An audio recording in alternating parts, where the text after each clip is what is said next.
우리나라의 범종은 중국이나 일본의 종에서는 볼 수 없는 독특한 양식과 형태를 갖추고 있기 때문에 세계 고고학계에서 한국종이라는 별도의 학술 명칭으로 불리우고 있습니다. 또한 한국종은 다른 어느 나라의 종도 따를 수 없는 신비로운 소리를 지니고 있습니다. 그 가운데에서도 특히 우리가 에밀레 종이라고 부르고 있는 봉독사 종은 그 크기뿐만 아니라 조각의 예술적 가치나 주물 기술 면에서 세계 최고의 걸작품으로 평가받고 있습니다. 그러나 지금까지 종의 장식이나 형태 그리고 그 명문 등에 관해서는 부분적으로 연구되어 왔지만은 종의 생명이라고 할 수 있는 그 소리의 우수성이나 제작 기술 등 과학적인 연구는 전혀 안 돼 있는 실정입니다. 그래서 KBS는 신라의 신비 제4편에서 봉독사종에 나타난 신라인들의 지혜에 과학적인 접근을 해보기로 했습니다.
에밀레 종은 그 소리뿐만 아니라 조각 또한 뛰어난 것으로 평가받고 있습니다. 저희 취재팀은 이 에밀레 종의 아름다운 모습을 시청자 여러분들에게 보다 선명하게 보여드리기 위해서 종에 새겨진 조각과 명문에 대한 탁본을 떠보기로 했습니다. 귀중한 문화재에 대한 탁본은 극히 제한되어 있으나 저희들은 이번 프로그램을 위해서 관계 당국의 협조를 얻어서 탁본을 할 수 있었습니다.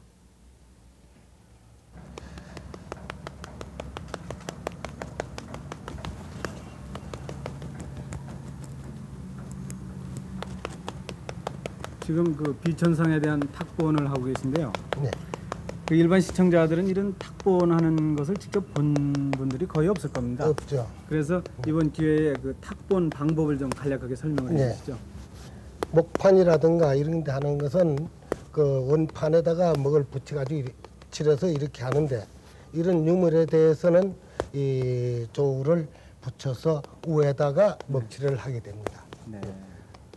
그런 말이죠. 지금 에밀레 종의 탁본이 다른 데서 사용되는 탁본하고 무슨 특별히 다른 점이 있습니까? 많이 있죠.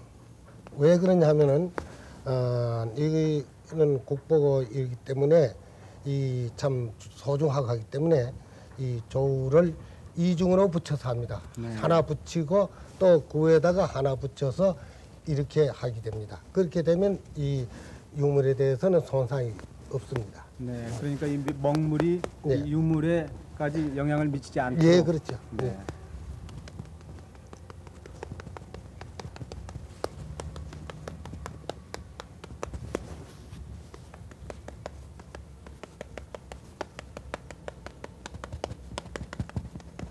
흥덕대왕 신종이 왜 가장 뛰어날까요? 네, 대개 두 가지로 이렇게 찾아볼 수 있는데요. 첫째, 형태의 아름다움입니다. 여기서 보시다시피 이 형태는 우리가 흔히 물동이를 엎어놓은 형태다 이렇게 말을 하고 있습니다만 그 연호는 우리나라 선사시대 동탁에서부터 유래를 하고 있는 것 같습니다. 동탁 형태와 아주 비슷합니다. 그런데 이러한 동탁 형태에다가 중국의 옛 악기인 종을 조화시켰을 때 이런 형태가 나오지 않을까 이렇게 생각합니다. 이런 아름다운 형태는 또한 불교적으로 해석한다면 수미산 즉 불교에서 우주를 흔히 수미산이라고 표현하는데 수미산의 형태와 아주 유사한 겁니다. 그렇기 때문에 이 형태는 교리적으로도 또 신비한 아름다움이 여기에 깃들어 있기 때문에 이 물동이와 같은 이런 형태의 미가 신비한 미까지 합쳐서 아름다움을 형성하고 있다 이렇게 생각되고 있습니다. 네. 그리고 말이죠. 이 성덕대왕 신종에 문양이 여러 가지가 있지 않습니까? 네네. 그 문양은 어떻습니까?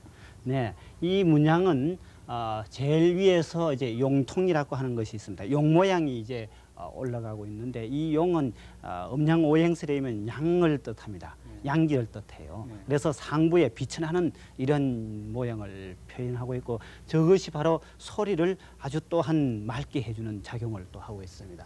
그 다음에 상대라 해서 띠가 둘러고 있는데 이 띠는 보상당춘문이라는 아주 아름다운 문양으로 이렇게 띠를 두르고 있고 그 아래쪽으로 유각이라는 것이 네 군데 새겨져 있습니다. 이 유각은 유각 속에 9개의 유두가 새겨져 있습니다. 이 9개 유두를 총 합치면 36개가 되는데 이 36개라는 숫자는 곧 음양오행설의 36궁과 통합니다. 이 36궁은 곧 1년을 뜻하고 있거든요.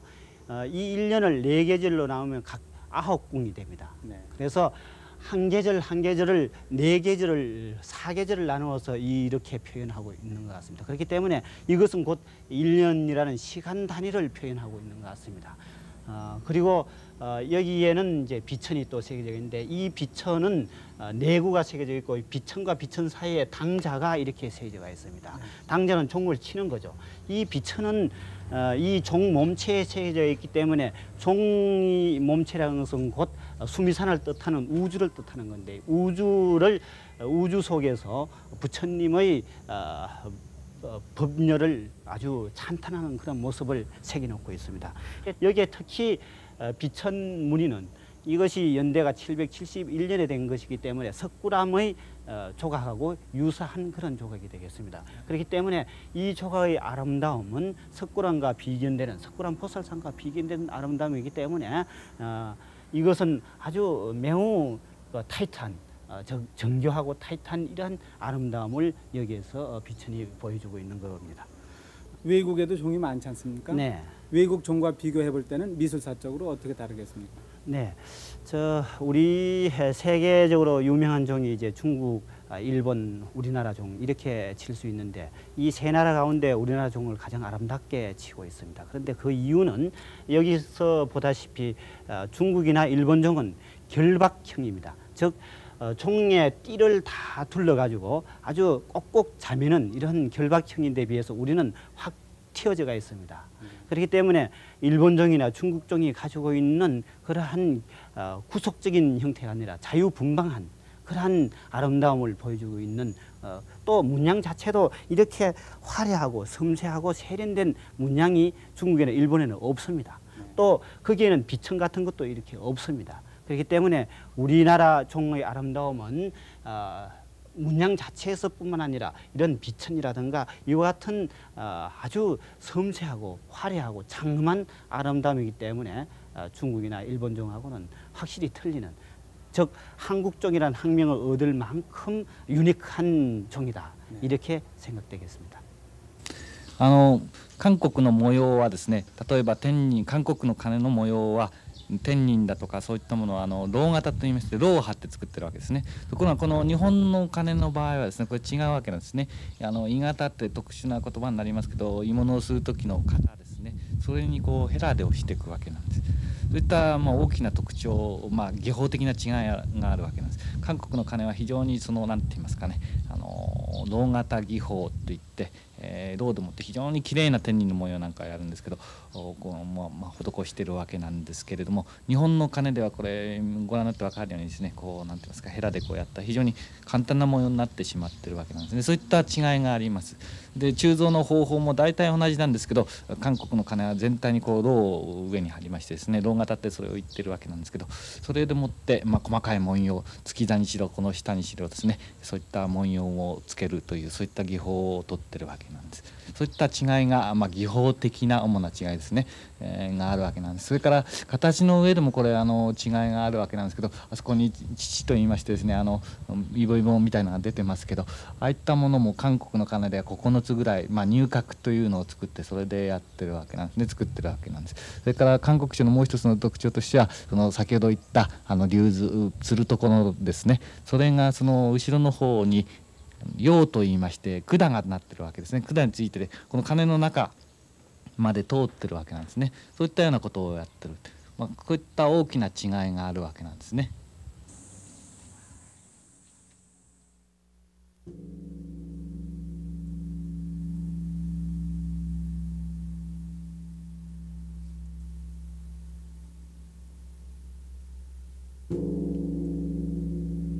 종의 생명은 역시 소리에 있다고 할 수 있겠습니다. 최신 현대 장비를 동원해서 종소리의 진동수와 울림수를 측정해보고 음관과 울림통의 역할을 분석해봄으로써 이 에밀레종의 우수성을 알아보도록 하겠습니다. 주 선생, 저 당자 밑에 말이죠. 연화당초 무늬에다가 한번 그 빗값 코일을 붙여보세요.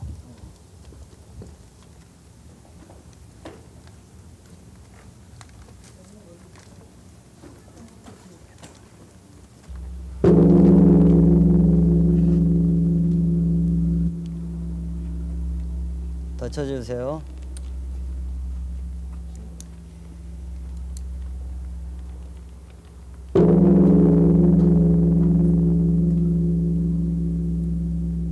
지금 진동 상태를 나타내는 겁니까? 예, 그렇습니다.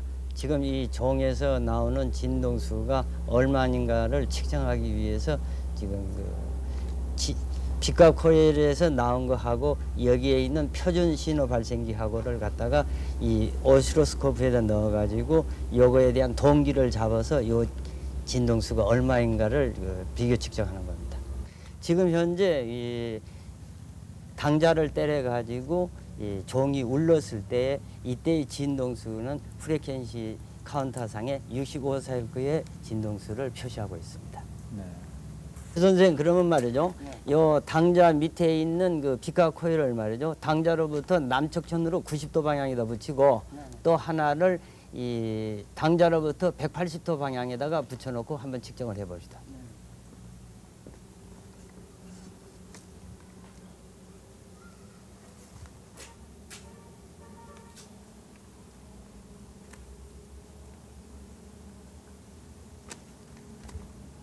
자,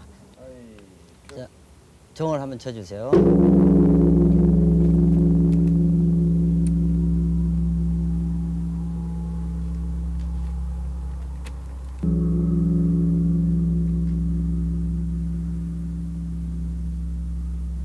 한 번 더 쳐주세요.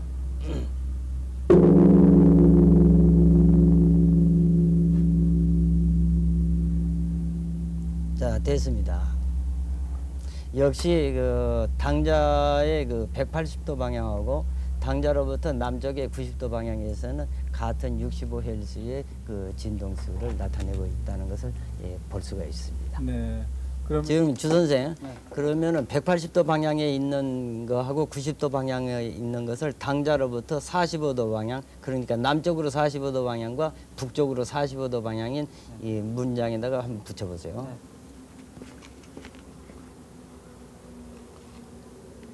비천상 밑이 되겠군요, 그럼. 네, 그렇습니다. 여기가 이제 바로 비천상 밑에의 그 진동은 과연 어떻게 나타나고 있는가 하는 것을 알아보기 위해서 지금 하고 있는 작업입니다. 자, 한 번 더 쳐주세요.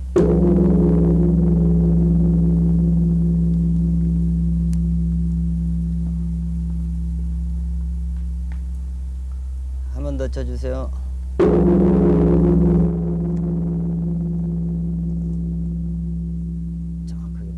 네, 여기서는 169에서 이제 네. 정확하게 맞아지는 상태입니다. 네.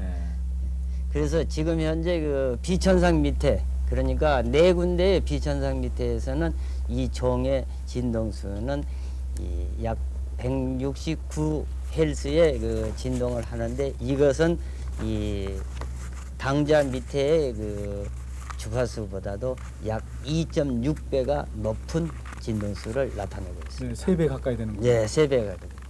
그래서 이 당자를 쳤을 때의 진동수 65헬스하고 그 다음에 비천상 밑에의 울림수 169헬스하고가 값이 합쳐져 가지고 이 맥너리 현상을 일으키게 된다는 겁니다. 맥놀이 현상이요. 네, 그러니까 맥너리 현상이라는 울림, 네, 울림의 현상을 네. 나타내줍니다. 65헬즈라고 그러셨죠? 네, 그 네 군데 네. 서로 다른 방향에서 똑같이 65헬즈가 나왔는데 네. 그거는 무엇을 의미합니까? 예, 이 에밀레종이 이렇게 거대하게 만들어졌지만은 네. 이 거대한 에밀레종은 각 방향에서 다 일정하게 골고루 들을 수 있는 진동수를 가지고 있다는 네. 것을 바로 말씀하고 있는 겁니다. 네.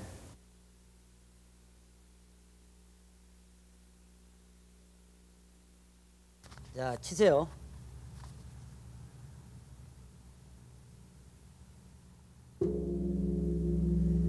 지금 음관의 그 진동수를 측정하여 보니까 370헬스의 진동수를 나타내고 있습니다. 예, 상당히 높군요. 네, 그렇습니다. 이 진동수는 65헬스에 비하면은 약 5.6배에 해당하는 진동수를 나타내며 이 비천상 밑에 169헬스에 비하면은 약 3배에 가까운 진동수, 2배에 가까운 진동수를 나타내고 있습니다.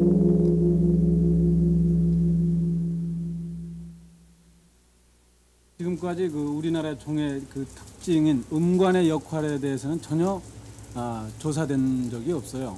그래가지고 이번에 이 음관의 역할을 알아보기 위해서 우리가 그 진동수를 한번 측정해 봤는데 지금까지 측정해 보신 결과 무엇을 알 수 있습니까? 네.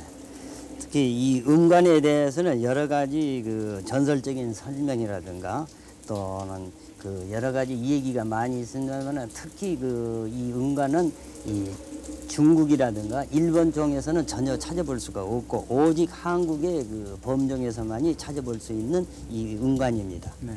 근데 이 에밀레종의 음관을 갖다가 밑에 그 종 밑에서부터 위에까지를 재보니까 약 84cm의 그 높이가 나옵니다. 네. 이 84cm의 높이가 나오는 이 음관은 아까 우리가 측정한 370헬스의 그 자기 파장의 진동을 하고 있는 아주 음관으로서 말이죠. 네. 이 종을 보호하는데 혁기적인 역할을 하고 있습니다. 네. 그리고 이 음관과 이 종 관계는 어떤 관계를 갖느냐 할 것 같으면은 이 종에서 울려 나오는 여러 가지 하모닉스, 그러니까 고조파를 이 음관에서 흡수하는 역할을 합니다. 네. 그래서 이 음관 자체와 이 밑에 이 종 몸체와의 관계에 의해서 이 종은 단일 진동으로서의 그 움직임을 계속하려고 노력하는 그와 같은 그 역할을 하게 돼요. 그래서 우리나라의 이 음관은 이 종을 보호하고 이 종에서 나오는 울림, 그러니까 종의 소리를 말이죠, 맞게 해주는 역할을 해주고 있습니다.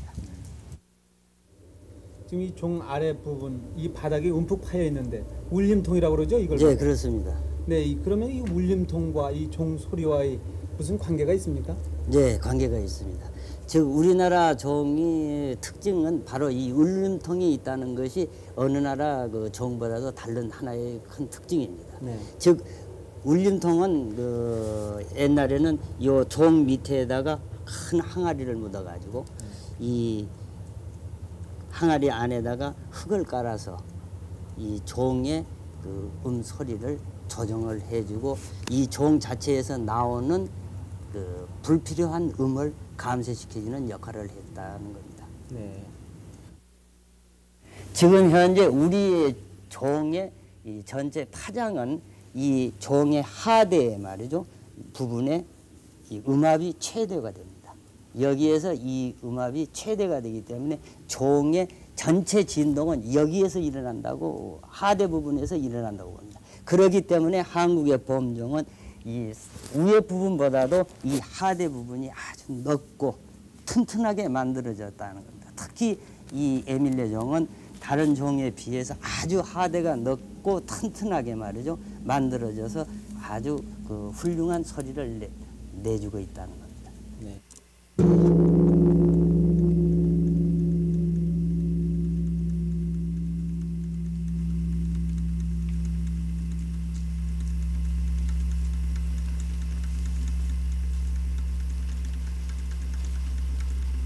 그라프 상태에 나타난 종의 울림 상태를 이렇게 보면은 종의 그 크게 우는 울림수는 5.5초에 그 한 번씩 울게 되고요.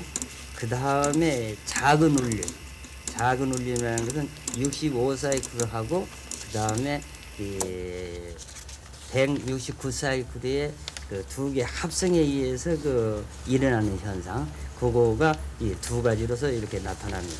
그때 있어서 이 종을 땅 치고 난 다음에 1초, 2초, 3초, 4초, 5초, 6초가 지나면서부터 두 진동수 사이에는 격렬한 그 유삼차에 서로 그 정지시키려는 힘과 그 다음에 진동시키려는 힘이 가장 강하게 나타나는 것이므로 이 그래프에서 보는 것과 같이 이 현상이 크게 이렇게 나타납니다. 네. 이때는 지금 말하자면 종 자체가 많이 흔들리고 있다는 얘기가 되겠습니다. 네. 그리고 이 종을 한번 땅 치고 이 종의 귀를 대고 이렇게 쭉 들어봤을 때 종 소리가 완전히 없어지려면은 한 5분 정도 시간이 걸립니다. 네. 그러고 그냥 서서 들을 정도, 그냥 서서 한 1m 정도에서 떨어져서 그 소리만 들을 경우에는 약 한 2분 30초 정도의 긴 여음을 가지고 이 종이 정리하게 됨을 우리는 이 그래프를 통해서 직감할 수가 있습니다.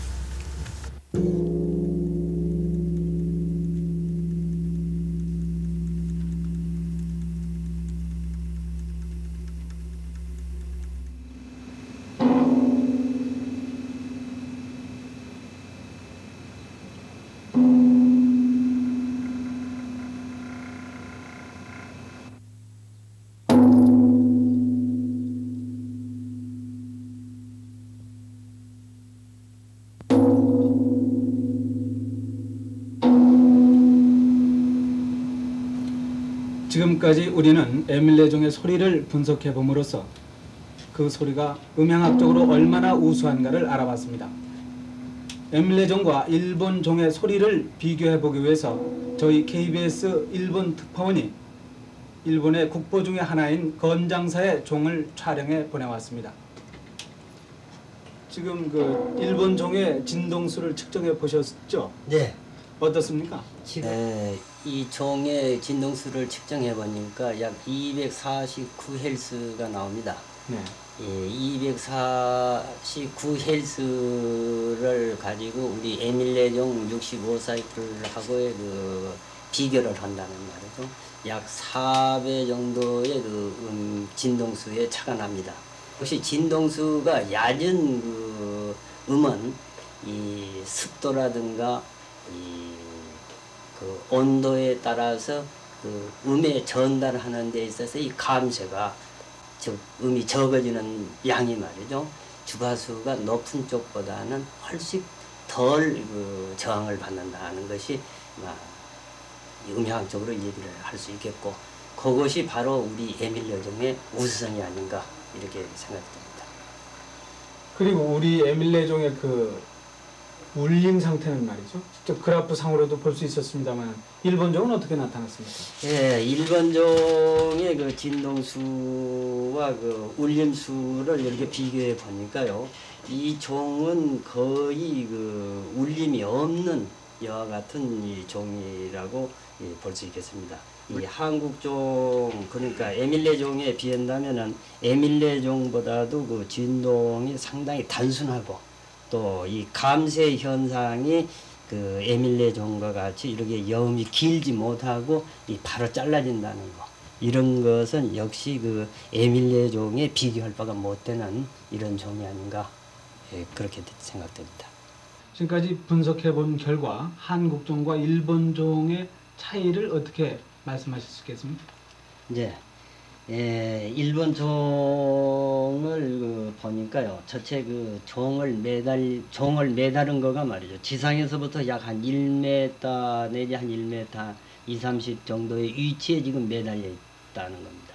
즉 종이 그렇게 지상으로부터 이렇게 매달려 있을 때 종의 표면의 소리하고 종 내부의 소리가 동시에 이제 들릴 수 있다는 건데, 이거는 이 우리나라의 에밀레 종은 그와 반대로 땅에 쭉 내려앉아 가지고 지상에서부터 불과 한 20-30cm 높이에 매달려 있기 때문에 종 내부의 소리는 완전히 그 자체에서 이 소모되고 없어지고 종의 표면의 진동 소리만이 외부로 나오기 때문에 소리가 아주 곱고 맑게 들린다는 것이 이제 일본 종하고는 조금 다르게 우리가 판단할 수 있는 그런 겁니다. 그 다음에 두 번째로서는 일본 종을 보면은 음관과 울림통이 없습니다. 이것은 즉 말하자면은 종 자체의 불필요 진동을 갖다가 감쇄시키는 역할을 해주지 못하고 있다. 그렇기 때문에 아까도 얘기한 자체가 곱지 못한 그와 같은 형태를 가져온다는 겁니다.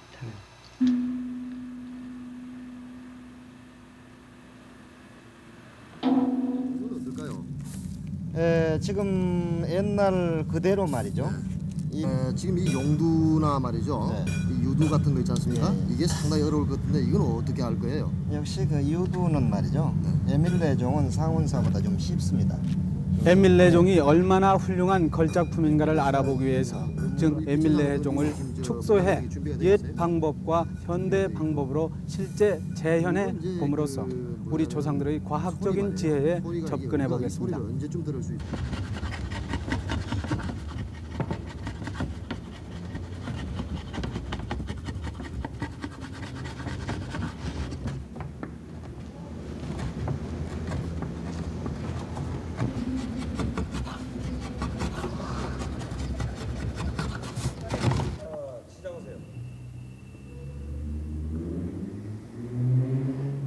종의 조각 처리는 어떻게 합니까? 네, 종의 조각은 몇 가지로 구분이 되어 있습니다. 제일 먼저 종의 형태가 나온 다음에 그 형태에 따라서 나무 또는 석고 이러한 걸로 조각을 부분적으로 이제 유각, 비천, 유두, 용두 이러한 순서로 이제 조각을 하게 되겠습니다. 그런데 요즘 이제 조각을 많이 우리가 사용하고 있는 것이 먼저 이제 흙 또는 석고로 조각한 다음에 그 종에 알맞는 형태에 따라서 알루미늄을 사용한 이 철제로서의 조각 처리를 합니다. 그 용두는 어떻게 만들어집니까? 이제 종을 만들기 위해서 제일 윗부분에 용두 아닙니까? 음관. 이러한 그 용두를 먼저 흙으로 만듭니다. 흙으로 만든 다음에 그러한 그 흙을 석고로서 외형틀을 뜨고 그 다음 이러한 그 소위 뜬 다음에 저기 보이는 밀초 이러한 밀초로서 마지막 처리를 합니다. 그 다음 이제 마지막 이 밀초를 흙연에 싸서 외형 내형 틀에다 싼다는 이러한 그 처리를 하는 거죠. 그래서 소위 유두나 용두는 이러한 조각, 다른 조각은 이 몸체에 외형에 찍으면 되지만 이러한 자체는 빠져나올 수 없기 때문에 밀초를 이용해서 촛물을 녹여버리고 그 사이에 센 물이 들어가는 방법을 이용하는 것이 유두와 용두의 종을 만드는 방법의 이용도입니다.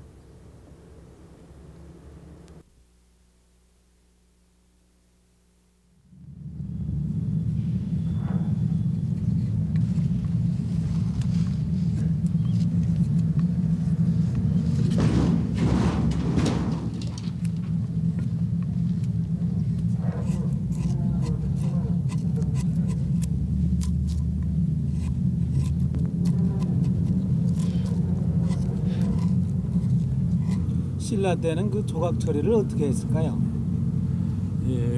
우리나라 종의 특징으로서 종의 제일 위에는 음관, 단용이 있는데 이 용두를 만드는 방법은 밀랍법을 사용했습니다. 후에 오면은 이조 시대에 와서 여기에 보이는 것처럼 용두가 있는데 이 용두를 따로 만들고 이것을 이제 주물을 만들 때 위에다 놓고서 접합시키는 이런 방법을 썼습니다.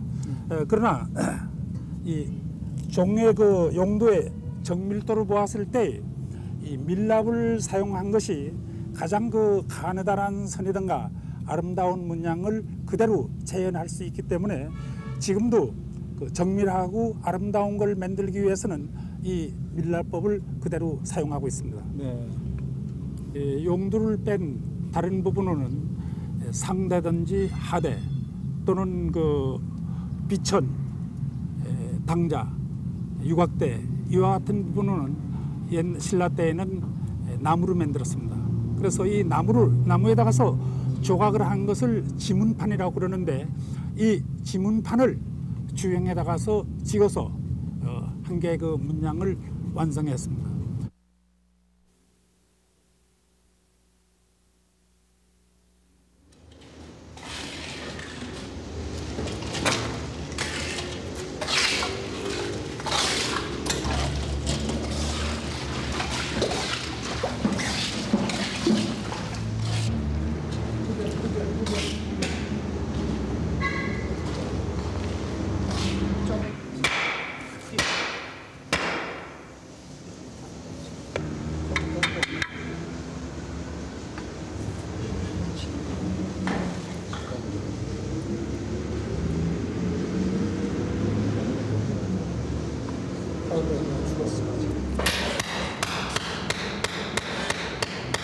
이 조각 처리 과정은 어떻게 됩니까?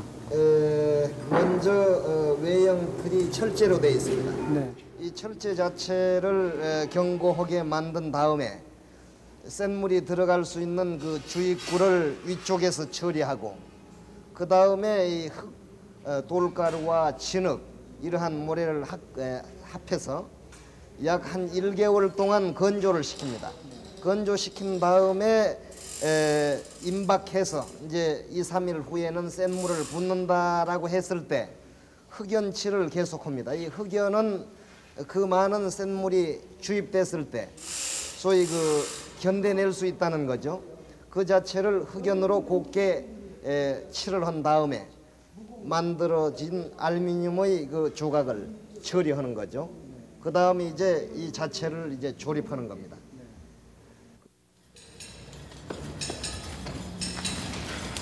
나무 좀 넣어줘.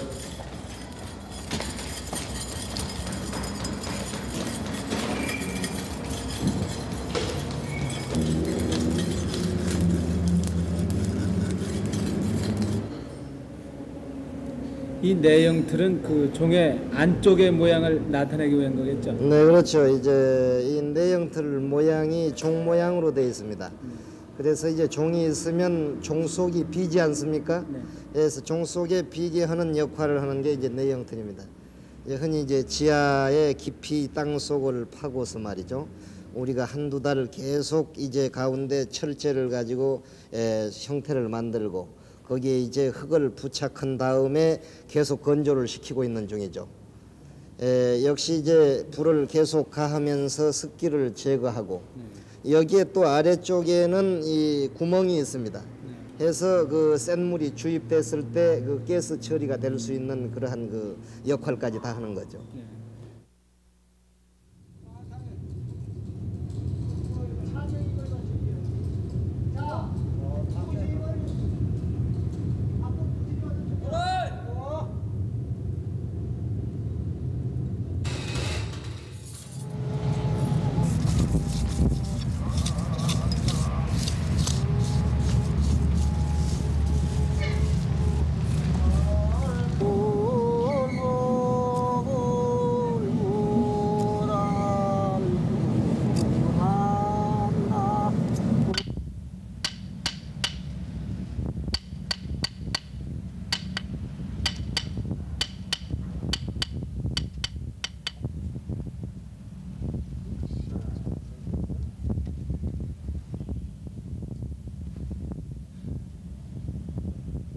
외형틀은 내형틀 바깥에다가서 새끼를 감아가지고 그 새끼를 감아서 진흙을 바른 다음에 그 다음에 이제 거기다서 그 외형틀을 씌워놓고 이것을 이제 새끼를 태워가지고서 외형틀을 들어서 거꾸로 놓습니다. 거꾸로 놓고 이 내부에 진흙을 한번 바르고 그 다음에 이제 그 안쪽으로는 쌀이 그 다음에 대나무로서 가운데 이제 그 줄거리를 집어넣고 그 다음에 이제 그 대나무 사이에 진흙을 바릅니다. 그렇게 한 다음에 이 내부를 진흙을 바른 우에를 여기에 지문판을 사용해서 그 지문판으로 여기에 있는 그 문양을 하나하나 상대, 하대, 유곽대, 비천상 이런 것을 찍어갑니다.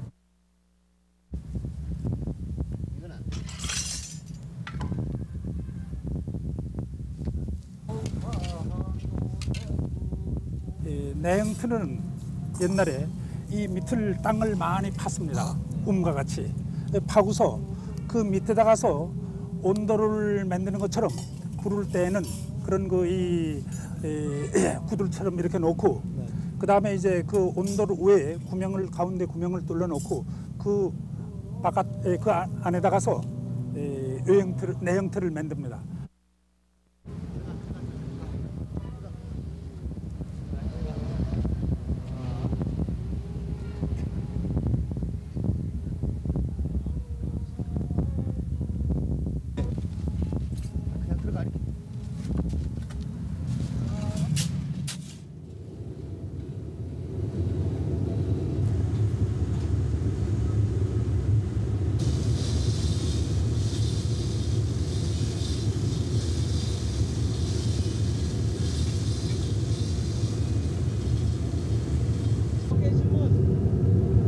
종을 만들 때 말이죠. 네. 그 합금술이 가장 중요한 걸로 알고 있는데 요즘은 합금을 어떻게 합니까?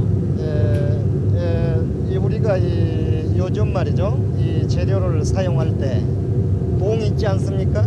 그러니까 재련소에서 나오는 전기동 그 자체를 말이죠. 다시 선으로 뽑은 다음에 프로수를 99.9%를 뽑아서 동의 83%, 그 다음에 여기 보이는 주석 자체를 마레이기아 쪽에서 수입을 해옵니다. 원석을 수입해 와서 옛날 종 같으면은 17%, 16% 이런 경우가 나오는 걸로 알고 있습니다만 요즘은 이걸 2%에서 13%를 사용하고 있습니다. 그 다음에 은 자체를 함께 합금해서 그 다음에 약간의 그리고 종의 그 소리에 은은함을 알려주기 위한 아연을 약간 섞어주는 겁니다.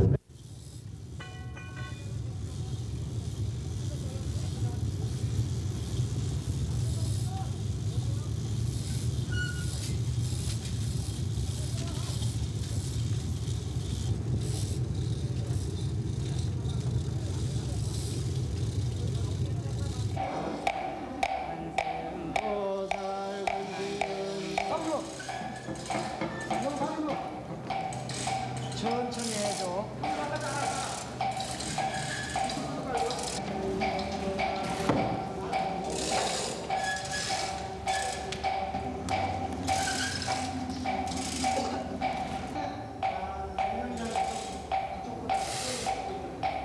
치즈에 센물이 들어가는 과정에서의 그 센물에 대한 그 1300도에 대한 온도도 중요하지만 붓는 속도에 따른 그러한 그 주입의 속도 이러한 것들이 일치가 되었을 때 훌륭한 종소리가 나오는 걸로서 우리는 이제 작업을 하고 있습니다. 그래서 이 정도로 구웠지. 지금은 할 수 없어 그냥 해.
그 신라 때의 합금 방법은 어땠습니까? 옛날에는 그 동합금을 직접 이제 사용하지 않고 구리를 동강석에서부터 만들어 가지고 구리와 그 다음에 이제 그 국내에서는 주석이 잘 나지 않았기 때문에 외국에서 도입한 주석. 그러면 이제 구리로서는 주로 주발이든가 또는 촛대든가 이런 것을 이제 민간에서 모아가지고서 에메랄드종 같은 거를 만들기 위해서는 기록에 의하면은 12만 근이라는 많은 그 유기든가 촛대 또 동합금 이와 같은 것을 모아서 에메랄드종을 만들었습니다. 지금은 그 대부분 곡수든가 또는 이제 중류를 써가지고 하는데 옛날에는 그와 같은 것이 여론으로 사용되지 않고 목탄 가운데도 특히 백탄, 이 백탄 가지고 만든 숯을 써서 숯에 의해서 그 도가니로를 온도를 올려가지고서 1200도에 고열을 얻은 걸로 알고 있습니다. 네.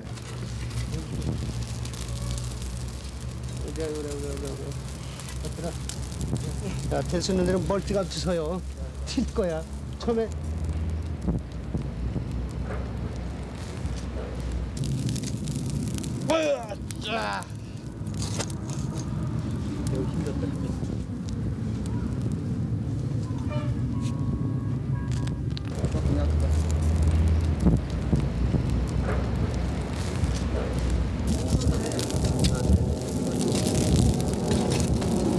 저희 앞에 따주고.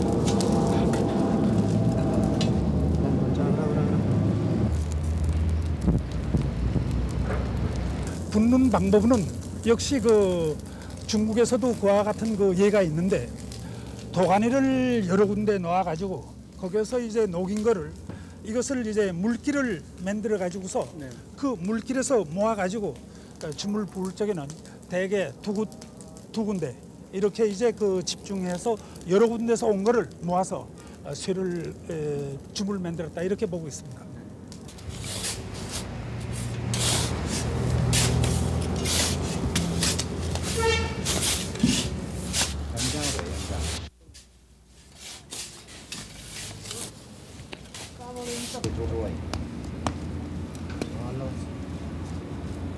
네.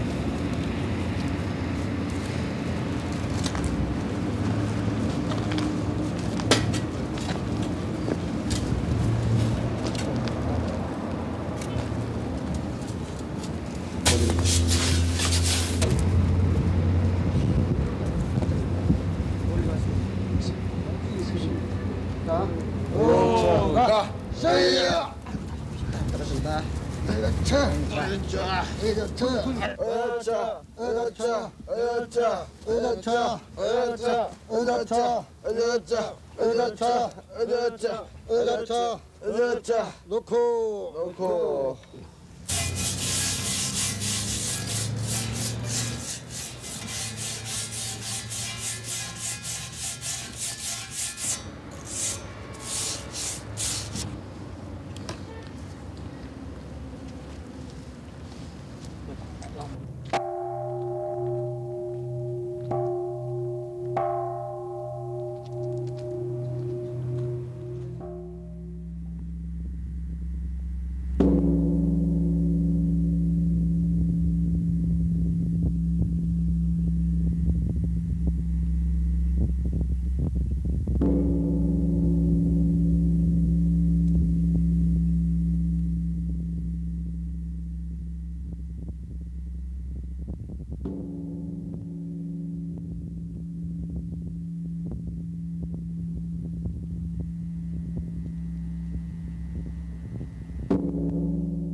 저희 취재팀은 이번에 1200여 년 동안 신비의 베일 속에 감춰져 있던 성덕대왕 신종에 대한 많은 문제들을 해결할 수 있었습니다. 지금까지 전혀 조사된 적이 없는 음관의 역할은 총을 칠 때 생기는 불필요한 진동을 줄여줌으로써 총의 소리를 맑게 해줄 뿐만 아니라 타종에 따른 충격을 감소시켜 줌으로써 이 종이 오늘날까지 오랫동안 보존돼 올 수 있었다는 사실이 밝혀졌습니다. 종의 기본 진동수는 65Hz로 일본이나 중국 종이 150Hz 이상인 데 비해서 훨씬 낮은 진동을 함으로써 다른 어느 나라의 종도 따를 수 없는 신비스러운 소리를 내고 있음을 알았습니다. 또한 종을 쳤을 때 종의 열십자 방향에서 똑같이 65Hz로 진동을 함으로써 신라인들이 이렇게 큰 종을 얼마나 정밀하게 만들었는가도 알아냈습니다. 저희 취재팀은 이 성덕대왕 신종을 축소해서 옛 방법과 현대 방법으로 실제 만들어 봄으로써 당시의 주물 기술과 합금술이 고도로 발달돼 있었다는 것을 알아냈습니다. 종에 새겨진 명문과 그 조각에 대한 탁본을 통해서 예술적으로도 이 성덕대왕 신종은 세계 최고의 걸작임을 확인했습니다. 그러나 15톤에서 25톤 정도로 추정만 되고 있는 이 성덕대왕 신종의 무게와 그 재원을 알아보기 위해서 무게 측정과 성분 분석을 해볼 계획이었습니다마는 문화재위원회 반대로 실험해보지 못한 것이 못내 아쉽습니다. 또한 현재 종이 걸려있는 상태가 그 높이와 울림통이 고증이 되지 않은 채 그대로 걸려있다는 사실도 밝혀졌습니다. 우리가 세계 최고의 걸작이라고 자랑하는 우리 문화재가 아직까지 그 성분 분석과 그 무게가 측정되지 않아 있고 원형과 다르게 걸려있다는 사실은 안타까운 일이 아닐 수 없습니다.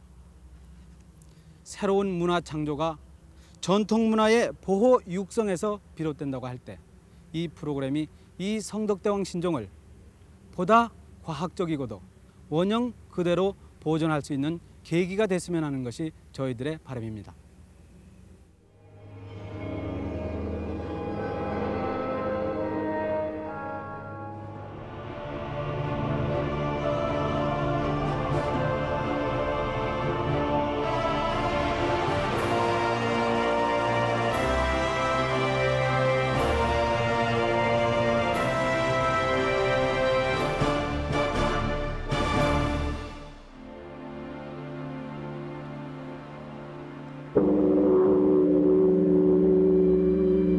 신과 사람의 뜻이 모여 진기한 종이 만들어지니 신령스러움은 용이 우는 것 같았다. 보는 자는 기이하다 할 것이고 듣는 자는 복을 받을 것이다. 그 소리, 신의 소리였다. 그러나 이 아름다운 종엔 무서운 전설이 담겨 있다. 종은 만들어도 소리가 나지 않았다. 어린아이를 끓는 숯물에 넣자 마침내 종이 소리를 냈다. 그러나 그것은 1000년을 넘게 어미를 원망하는 아이의 울음이었다.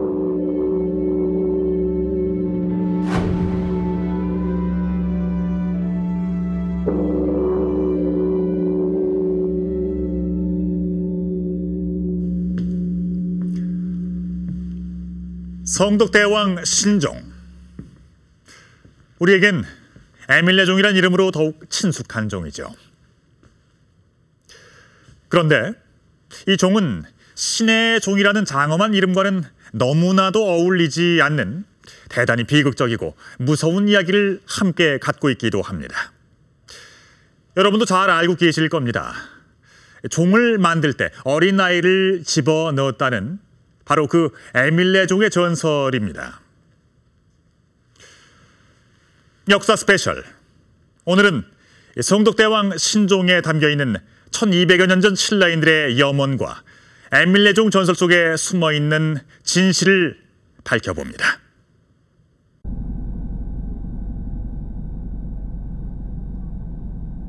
미국 로스앤젤레스 샌피드로 공원. 태평양을 바라보는 낯익은 한국식 건물이 있다. 코리언 힐이라 불리는 이곳에 1976년 한국과 로스앤젤레스 시가 자매 결연을 맺으며 세운 한국식 종각이다.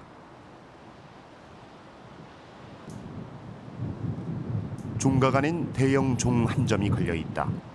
이 종은 미국 독립 200주년을 기념하여 한국이 기증한 것이다.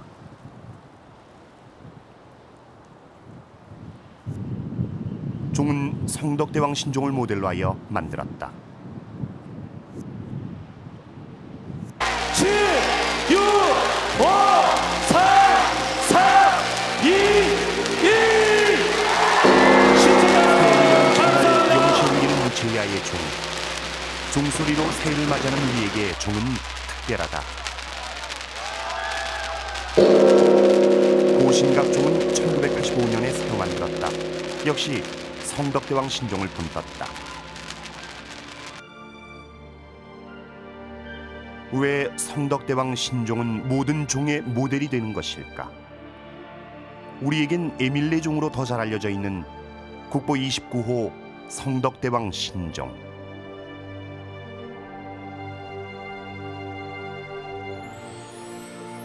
신라 경덕왕이 아버지 성덕왕의 공덕을 기리기 위해 발원했고 그의 아들 해공왕 7년 771년에 완공됐다.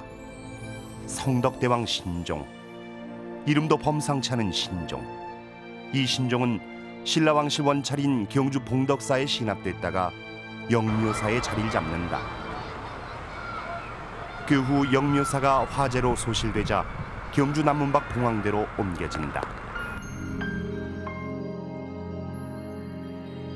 이때부터 성덕대왕 신종은 불가의 범종이 아니라 경주 성문을 여닫고 정오를 알리는 관종이 된다.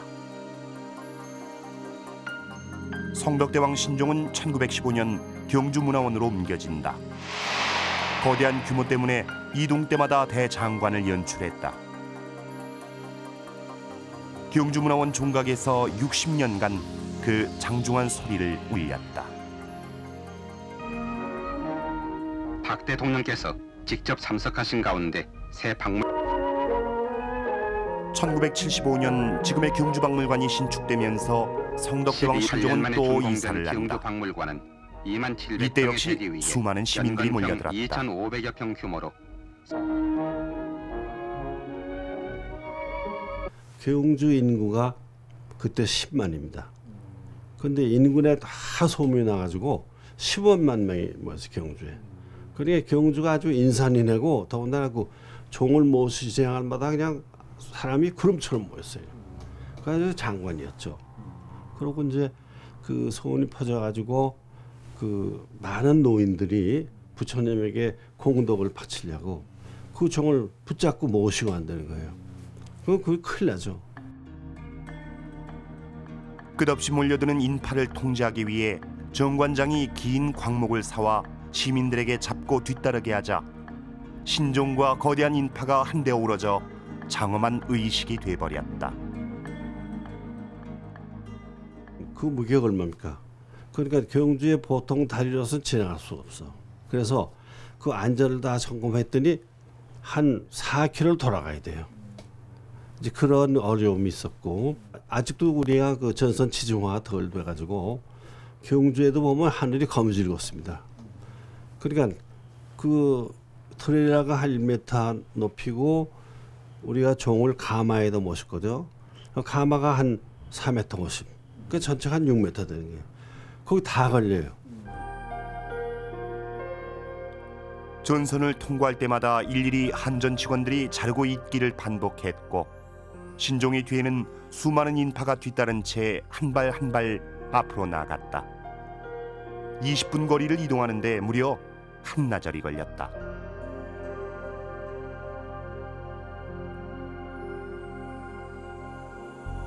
성덕대왕 신종은 높이 3m 75cm, 너비 2.2m의 장대한 크기다. 과연 성덕대왕 신종의 무게는 얼마나 될까?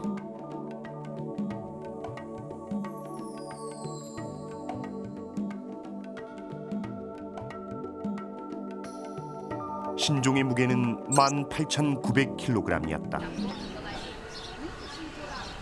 거대한 종 만들기가 얼마나 어려운지 잘 보여주는 사례가 있다.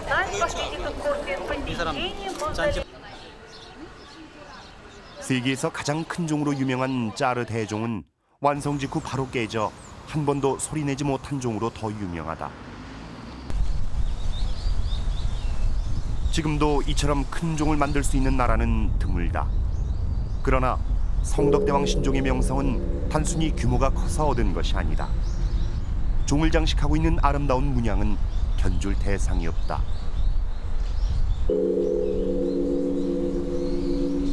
양각의 화려한 꽃 문양은 막 신종을 타고 오르는 듯하다. 당좌는 만개한 연꽃이 겹겹으로 새겨져 있다. 앞권은 비천상이다. 천의를 입고 날아오를 듯한 비천은 거대한 신종을 더욱 신비롭게 한다. 일찍이 독일 미술사학자 에카르트는 신종의 비천에 최상의 혼사를 바쳤다.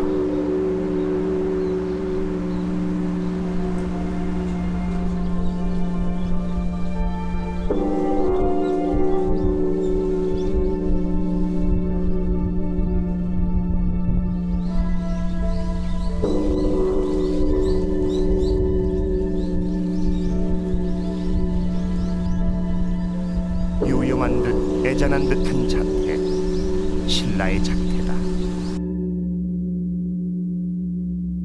하지만 성덕대왕 신종의 가장 큰 자랑은 소리다.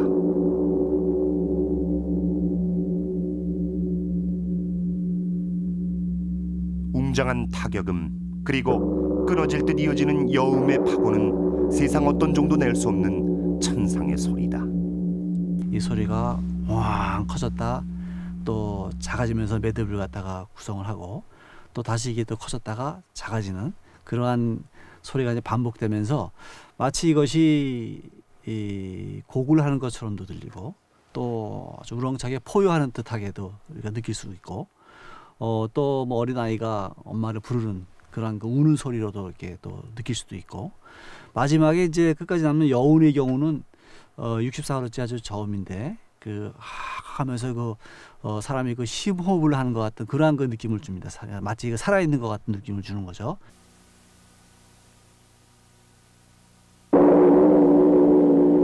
과연 이 신비로운 소리의 비결은 무엇일까? 성덕대왕 신종 정밀점검에 참여했던 신영기 박사는 신종의 성분을 분석했다. 그런데 철물 재련에서는 기피 성분인 다량의 유황이 발견됐다. 외부에서 종이 완성된 후 외부에서 타종을 했을 때 충격이 전파되는 것을 차단해주는 그런 역할을 합니다. 또 하나는 차단해줄 뿐더러 이 소리를 충격을 완화시켜가고 분산해주는 그런 역할을. 그래서 결국은 종의 저 내면에 가서 소리로 돼서 다시 나올 때는 좀 더 은은한 소리로 바꿀 수 있는 그런 기능을 이 결과로 가지고 유추해 볼 수 있다. 예. 그렇게 신의 소리는 천년을 이어져 왔다.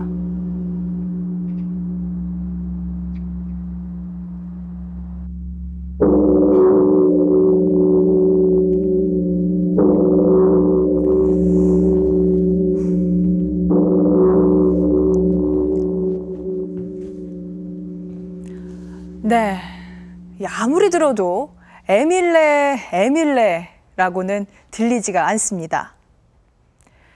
독일의 저명한 미술사학자 퀸멜 박사는 이 성덕대왕 신종을 보고 세계 제1의 종이라며 독일 같으면 이 종 하나로 훌륭한 박물관을 설립할 수 있을 것이라며 극찬을 했습니다.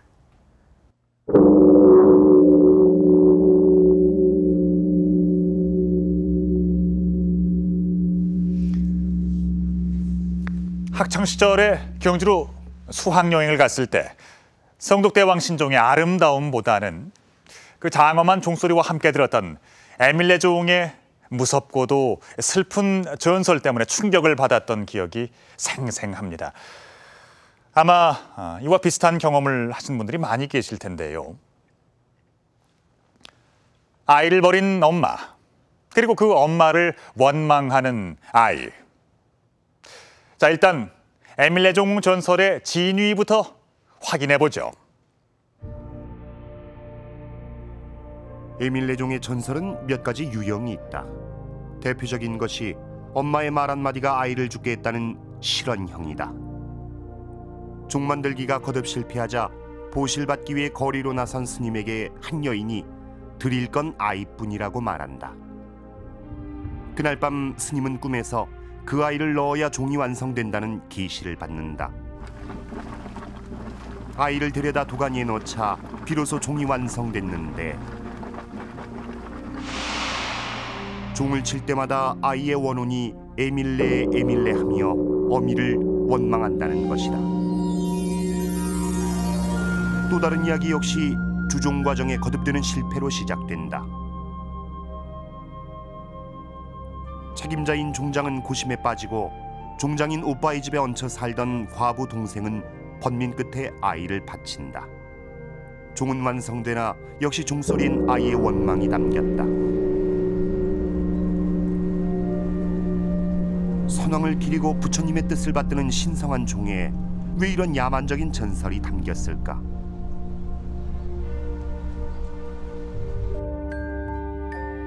산 사람을 제물로 바치는 인신 공양은 비단 에밀레종 설화에서만 나타나는 것은 아니다.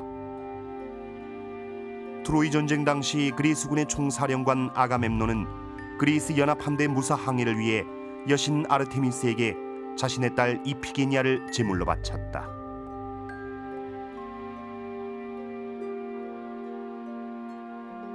구약 성경에도 인신 공양이 나온다. 유대의 지도자인 입다는 전쟁에 승리하고 돌아왔을 때 자신을 가장 먼저 맞이하는 동물을 제물로 바치겠다고 서원했다가 자신의 딸을 제물로 바치게 된다.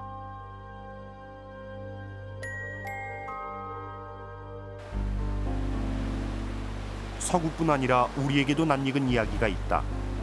아버지의 눈을 뜨게 하기 위해 스스로 인당수에 뛰어든 심청의 이야기가 그것이다. 하지만 이런 이야기들과 에밀레종 전설은 같은 인신공양을 담고 있는 듯 하지만 결정적인 차이가 있다.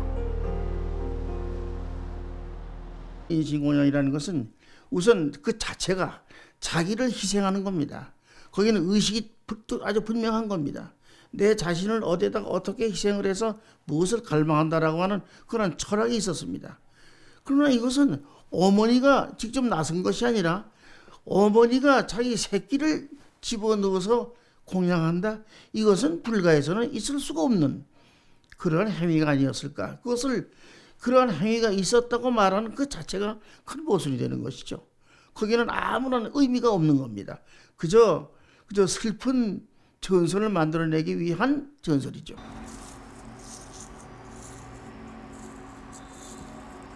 과연 생목숨을 앗아간 성덕대왕 신종의 에밀레 전설은 사실일까? 종의 제작 과정을 통해 에밀레종 전설의 진위 여부를 살펴보자.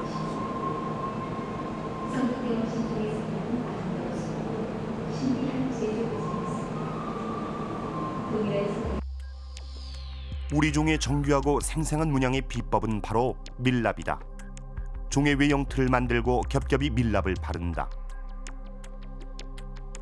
조각된 문양판에 밀랍을 부어 찍어내면 정교하고 생동감 있는 문양이 만들어진다. 종 모양의 밀랍틀에 밀랍 문양을 붙이면 종의 외형이 완성되는 것이다. 밀랍 모형 종 위에 황토흙과 모래 등을 혼합해 두텁게 발라 말리면 종의 거푸집이 완성된다. 외형이 완성되면 열을 가해 내부의 밀랍을 녹입니다. 성덕대왕 신종이 사용된 밀랍은 벌집 2,000개 정도의 엄청난 양입니다.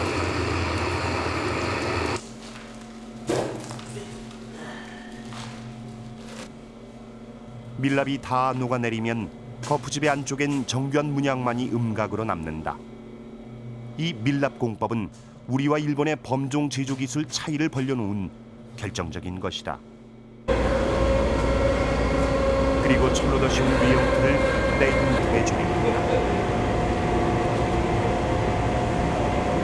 내형틀과 외형틀 사이에 순물이 들어갈 공간만 남기고 조립하는데 한치 오차 없이 간격을 맞추어야 종의 두께가 일정하게 되는 것이다. 이 과정이 어긋나면 종소리는 불협화음이 된다.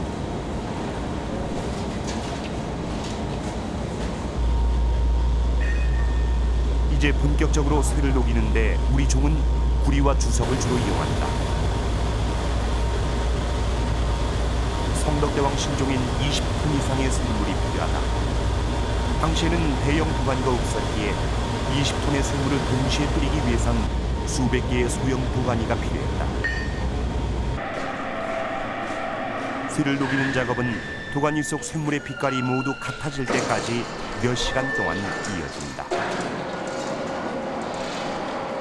이 쇠를 녹여서 용해를 해가지고 틀에다 붓는 과정에서 온도나 이물질이나 이것이 정확히 맞지 않으면은 종에 들어가서 이 소리가 금이 갈 수가 있고, 또 늦으면은 금이 갈 수도 있고, 이 온도가 안 맞으면은 이 조직이 안 좋아지고 깨지는 수가 있거든요. 그래서 소리가 안 날 수가 있기 때문에 이 주조 과정이 종에 만드는 데는 제일 중요합니다.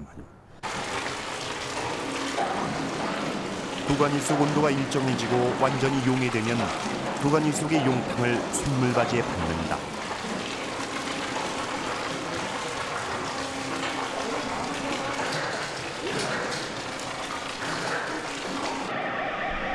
쇳물은 식기 전에 최대한 빨리 틀에 부어야 한다. 예전엔 위에서 쇳물을 부었지만 요즘은 관을 이용해 아래서 위로 치어 올린다. 이 방법은 공기의 기포가 종 속에 남는 것을 방지하고 이물질을 위로 뜨게 할 수 있다. 지금은 이 과정이 쉬워졌지만 옛날엔 같은 온도의 쇳물을 동시에 주입하는 건 대단히 어려운 일이었다.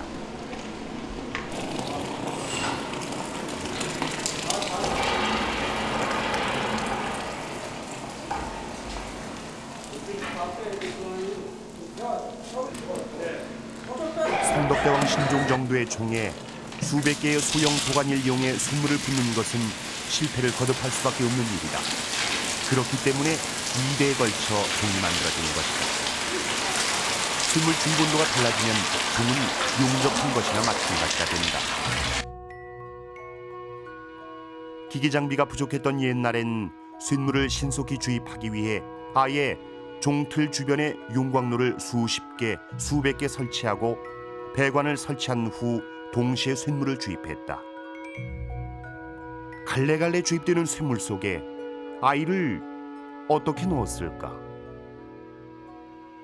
그거는 근거가 없는 얘기를 봅니다. 왜냐하면은 지금은 저희가 이게 2톤 500짜리를 마서 한 군데로 마가지고 통에 마서 그걸 따를 적에는 그렇게 했을 적에 거기에 넣어도 이물질이 생기는데 수백 개의 용광로를 만들어 가지고 또랑을 위해서 오는데 어디다가 사람을 가지고 몇 군데다 넣을 수도 없는 거고 뒤로 거꾸로 그 사람이 들어가 버려 가지고 거기에 이물질이 들어갈 수가 있습니다. 그렇기 때문에 종 소리가 더 안 좋아지지 좋아진다는 얘기는 근거가 없는 얘기라고 좀 보고 있습니다.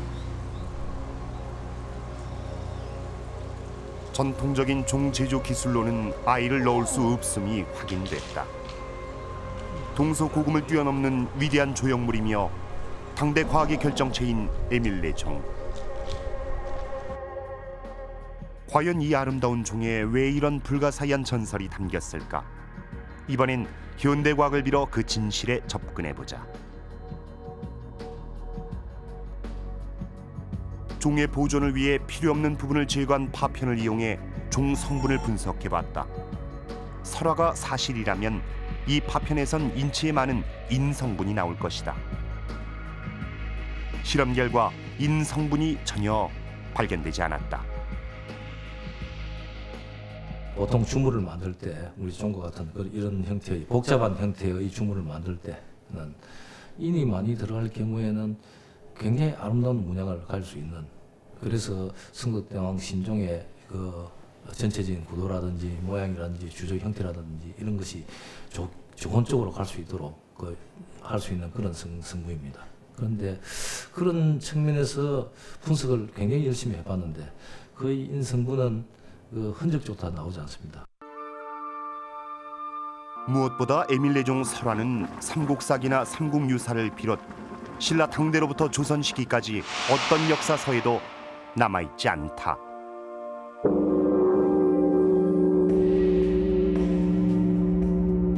민간에 떠돌던 에밀 레종 전설이 처음 기록된 것은 구한말 서구 선교사들에 의해서였다.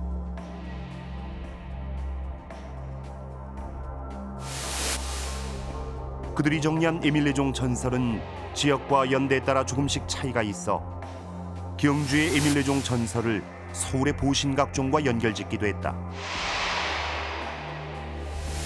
결국 종 주조 과정에 아이를 넣어 소리를 완성한 에밀레종 전설은 어떤 방식으로도 확인되지 않는다.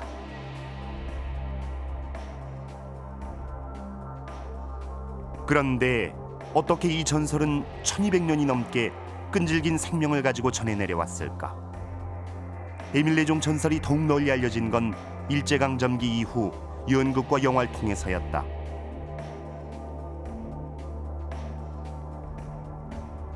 (1962년) 김지미, 신성일 주연의 영화는 공전의 대히트였다. 에밀레 진실은 무엇인가?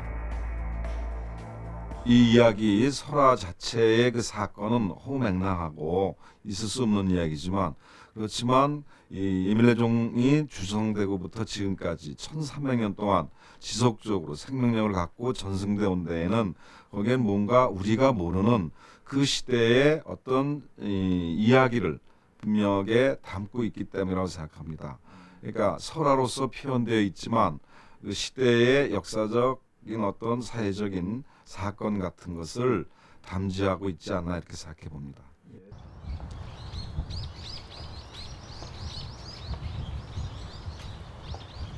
이제 에밀레종, 즉 성덕대왕 신종은 더 이상 종소리를 내지 않습니다. 이 종의 보존을 위해 영구히 종을 치지 않기로 했기 때문인데요. 그 대신 30분에 한 번씩 최첨단 음향 장비로 녹음된 종소리가 이를 대신하고 있습니다. 종의 완성을 위해 어린아이를 넣었다는 이야기는 근거 없는 낭설이네요. 그런데 이 전설이나 설화는 어떤 사건의 원형을 비현실적인 이야기 속에 숨겨두는 경우가 많습니다. 과학적으로도 불가능하고 또 역사에도 기록이 없는 에밀레종의 설화는 1200년이 넘도록 광범위하게 이어져 왔는데요. 그 이유는 무엇일까요? 이제부터 700년대 신라인들이 유아 사례라는 비극적인 내용을 통해 말하고자 했던 그 내밀한 이야기를 따라가 보겠습니다. 성덕대왕 신종엔 도들새기만 처녀자의 종명이 남아있다.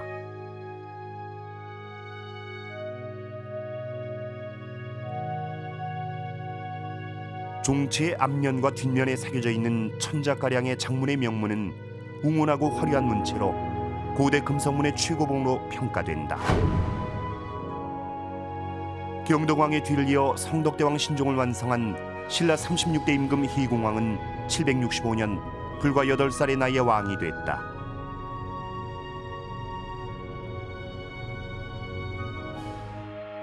어린 왕이 등극하자 국정은 모후 만월부인이 대신했고 주종불사 역시 그녀가 주도했다.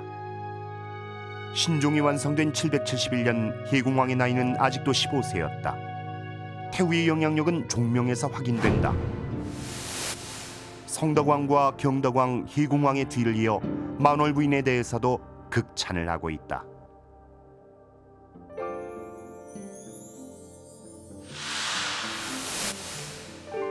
그런데 만월부인 대목엔 특이한 대목이 있다.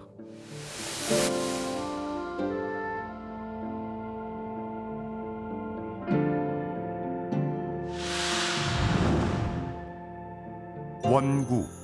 과연 원구는 누구일까? 아침에 태후 만월부인과 국사를 논했다는 것은 원구가 막강한 권력자였음을 말해주고 있다. 그 원구는 바로 임금의 외삼촌을 뜻합니다.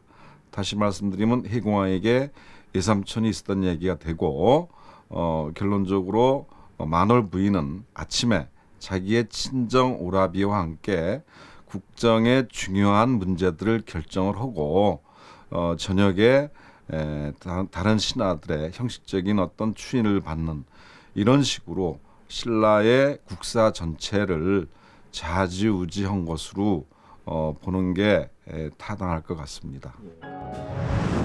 원구는 김웅이었다. 태우 만월 부인과 국정을 담당했던 원군은 해공왕의 외삼촌인 김홍. 명문의 직책을 통해 김홍이 요직을 완전 장악하고 있음을 알 수 있다.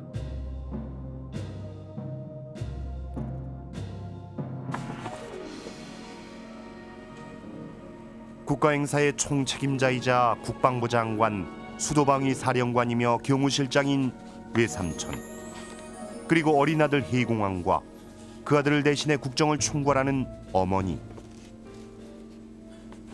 여기서 그 에밀레종 전설이 의미하는 본질적인 것이 무엇인가를 어렴풋이 떠올릴 수 있을 것 같습니다.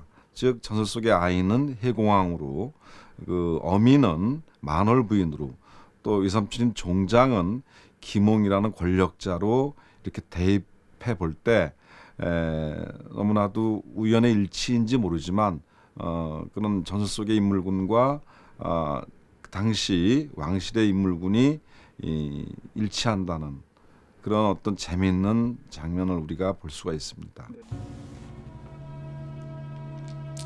대단히 흥미로운 사실이다.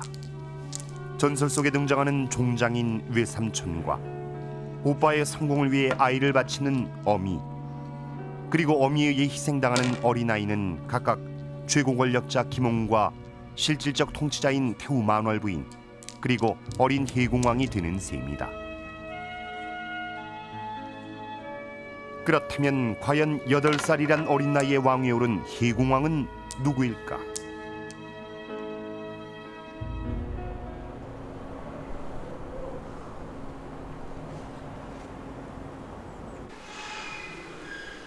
신라 36대 왕인 해공왕에 대한 유일한 유물인 사천 신라비. 지난 2004년 경남 사천에서 발견됐다.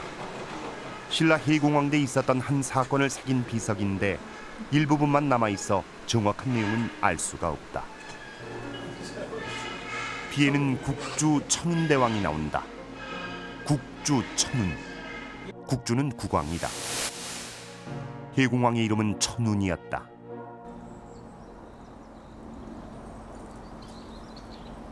이름에 하늘 천자가 들어가는 예사롭지 않은 인물 해공왕. 해공왕의 아버지 경덕왕은 불교 문화의 절정기를 이룬 왕이다. 석굴암과 불국사, 황룡사 대종 등 이름만 들어도 경이로운 걸작들이 쏟아지면서 통일신라의 전성기를 누린 인물이다. 그러나 그에겐 왕위를 물려줄 아들이 없었다. 아들에게 왕위를 물리겠다는 경덕왕의 의지는 강력했다. 아들을 낳지 못하는 왕비를 피하고 새로운 왕비를 맞이한다. 두 번째 왕비 만월 부인을 들이고도 아들을 얻지 못했다. 삼국유사엔 아들에 대한 경덕왕의 강렬한 의지를 알 수 있는 재밌는 기록이 있다.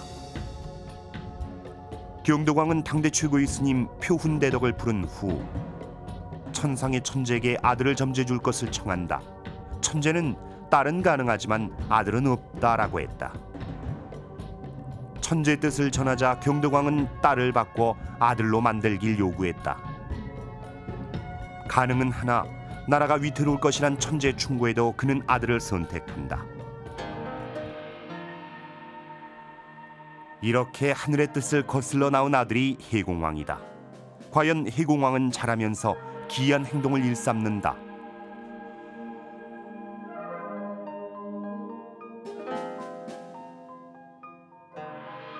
아버지가 없는 상태에서 강인한 여성, 그러니까 엄마가 사실은 가장의 역할, 나아가서는 사실은 나라 전체를 다스리는 왕의 역할을 하고 있는 아주 특별한 가정인 거죠.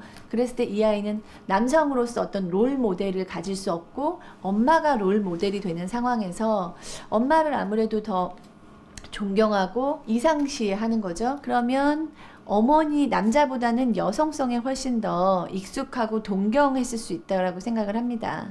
그럴 때는 그 가정 환경, 그 강한 어머니라는 가정 환경에서 이 아이가 그런 어떤 엄마에 대한 감정을 그 여성적인 옷이나 어떤 물건들에 투사해서 사용했을 확률이 좀 있다라고 생각합니다. 배를 잇겠다는 경덕왕의 의지는 실현됐지만 희공왕의 운명은 에밀레종 전설 속 아이처럼 순탄치 못했다.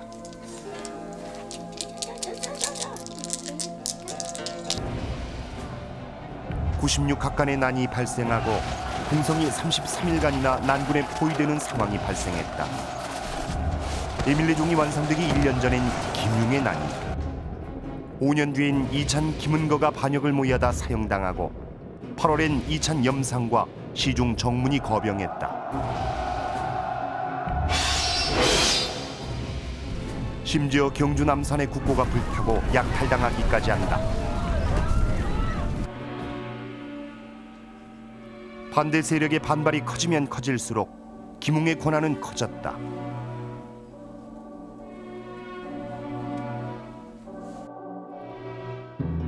흥미로운 건 희공왕 시절에 유독 천재 현상이 많이 나온다. 희공왕 2년 하늘에 해가 둘이 나타났고 힐성이 떨어지기도 했다. 북궁뜰에 별 2개가 떨어지는가 하면 희공왕 6년엔 힐성이 한 달이나 사라지기도 했다.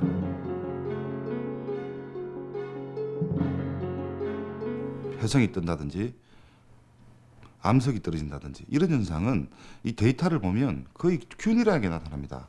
하지만 정치가 불안하고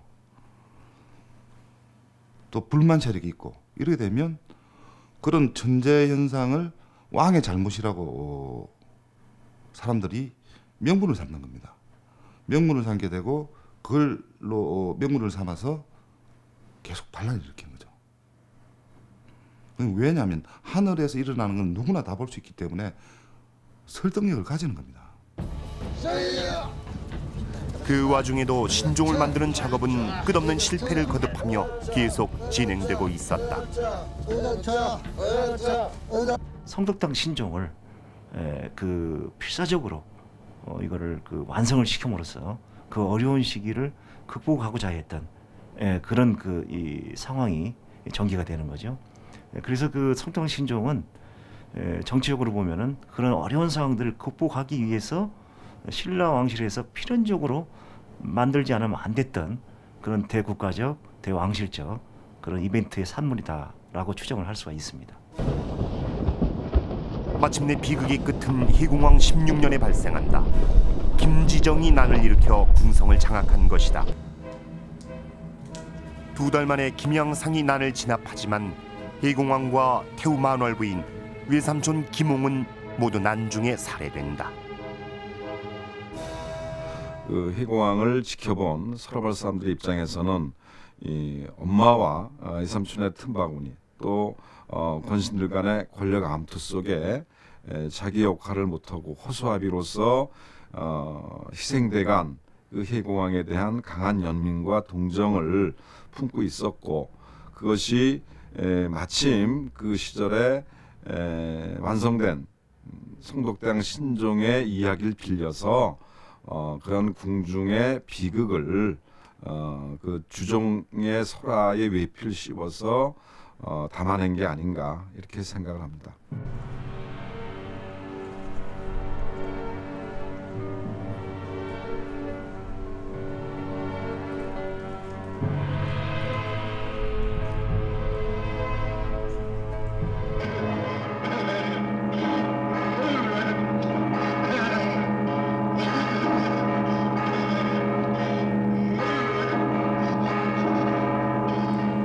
네, 앤서니 퀸이 콰지모도 역을 맡고 또 지나 롤라 브리짓다가 에스메랄다 역을 맡아 열연한 영화 노트르담의 곡축. 이 영화를 통해 노트르담의 성당은 세계적인 관광 명소가 됐습니다. 비극적인 유아 인신공양 설화와 또 해공왕의 슬픈 죽음이 담긴 성덕대왕 신종. 이 성덕대왕 신종은 노트르담 성당의 종보다 훨씬 깊은 역사와 또 풍성한 느낌이 담긴 우리의 문화유산입니다. 그런데 성덕대왕 신종에는 어린아이의 인신공양 말고도 또 다른 이야기가 숨겨져 있습니다. 제 앞에 있는 이 특이한 형태는요, 종의 상단부에서 종의 고리 역할을 하는 것인데요. 자, 지금부터 이 특이한 형태의 용 속에 담겨져 있는 깊은 의미를 함께 알아보겠습니다.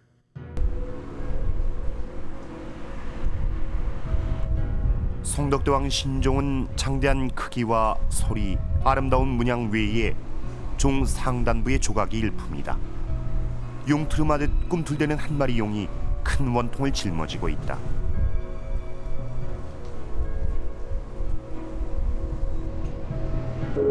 마치 종의 뿔처럼 솟아있다. 용류라 불리는 종 고리 부분인데 고리로 보기엔 전혀 어울리지 않는다.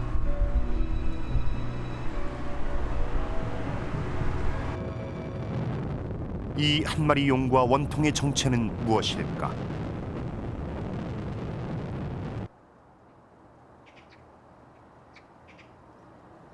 상원사에도 성덕대왕 신종보다 50여 년 앞선 시기에 만들어진 신라종이 있다. 성덕대왕 신종보단 작은 편이지만 아름다움이 있어서는 결코 빠지지 않는다. 그런데 이 상원사 신라종에도 역시 용 한 마리가 굵직한 음통을 지고 종머리에 앉아 있다.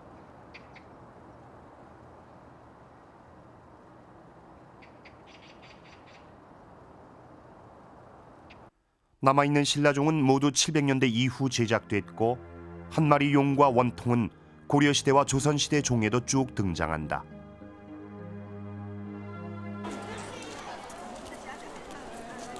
일본 나라연의 유서 깊은 절 동대사엔 752년에 만든 대형 종이 있다. 3.8m 높이를 자랑하는 일본의 국보로서 대표적인 일본 종이다. 그런데 종각 들보 사이로 보이는 종고리엔 두 마리의 용이 있다. 동대사종뿐 아니라 모든 일본 종의 고리엔 두 마리 용이 있고 우리나라 종에서 볼 수 있는 원통은 없다.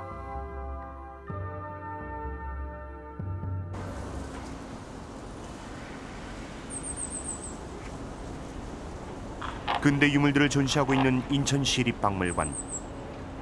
야외 전시장엔 특별한 유물이 있다. 2차 세계대전 당시 일본군이 녹여서 전쟁 물자로 사용하기 위해 중국 대륙에서 약탈해왔던 송, 원, 명나라 시대의 종들이다.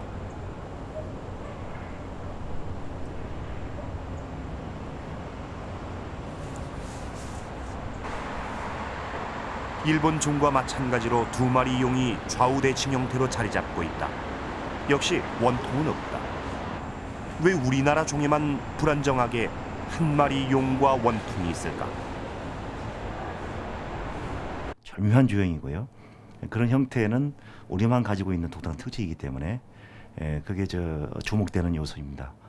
그러한 용류는 신라종부터 고려종으로 또 고려 전기 후기를 거쳐서 조선까지 쭉 이어지고 있죠.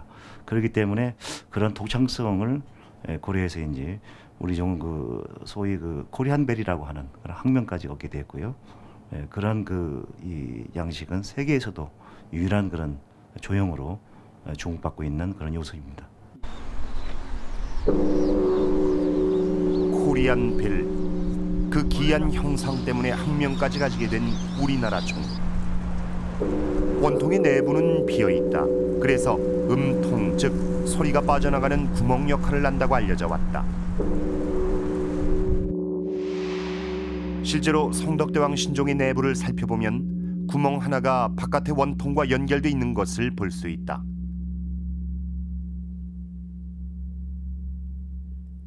종 곳곳에 음향 시설을 설치하고 실험을 해봤다. 원통으로 300Hz의 고주파가 빠르게 빠진다. 타격 시 발생하는 주요 음파는 64Hz와 168Hz인데 음통은 300Hz 이상 고음만 밖으로 방출시킬 뿐이다. 그런데 성덕대왕 신종의 가장 중요한 음이 1차가 64Hz, 2차가 168Hz 음이 있는데 이 주파수 성분들은 이제 음통을 통해서 바깥으로 방출되는 건 아니죠. 이것이 과연 청중이 들었을 때 그 소리에 영향을 미치느냐 하는 거는 이 전체 그 몸통에서 나오는 그 소리의 파워가 워낙 그 크다 보니까 면적이 뭐 한 1000분의 1 정도밖에 안 되거든요. 음통의 면적이 전체 면적이. 그러다 보니까 그 음량 파워는 아주 미미하다. 그래서 결과적으로 종 소리에 큰 영향을 미치지는 않을 것이다. 음통으로서의 기능은 거의 없다는 의미다. 중국 종을 보면 더욱 음통 기능론에 의문이 생긴다. 구멍 하나면 된다. 심지어 이 중국 종은 어깨 부분에 구멍을 뚫어 이를 대신한다. 일본 종을 보면 더욱 명확해진다. 구멍이 아예 없다.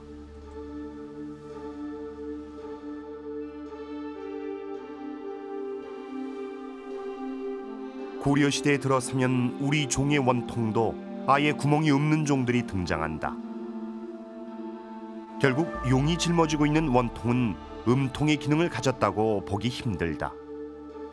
그렇다면 만들기 복잡한 한 마리 용과 둥근 통은 무슨 의미일까?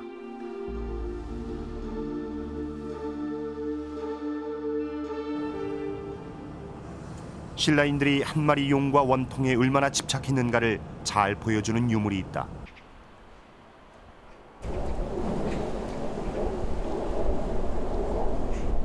신라시대 말에 새겨진 귀중한 암각 관점이 그것이다. 스님이 종각에서 타종하는 모습을 암벽에 세밀히 새겨놨다. 전해지는 신라 종은 모두 7점, 예외 없이 용 한 마리와 원통이 있다.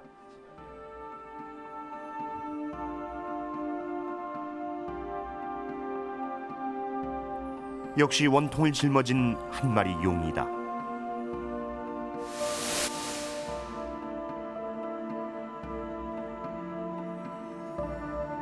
변함없이 동일한 양식의 종이 1300년 동안이나 계속해서 주조됐다는 것은 우연히 단순히 그 어떤 아름다움을 추구하기 위해서 만들거나 무작위의 소산이 아니라 7세기 또는 8세기에 이 땅에 살던 사람들이 어떤 확고한 목적 의식을 가지고 거기에 자기들이 추구하는 가치를 담아내려고 했던 게 아닌가, 이렇게 그 추정을 해봅니다.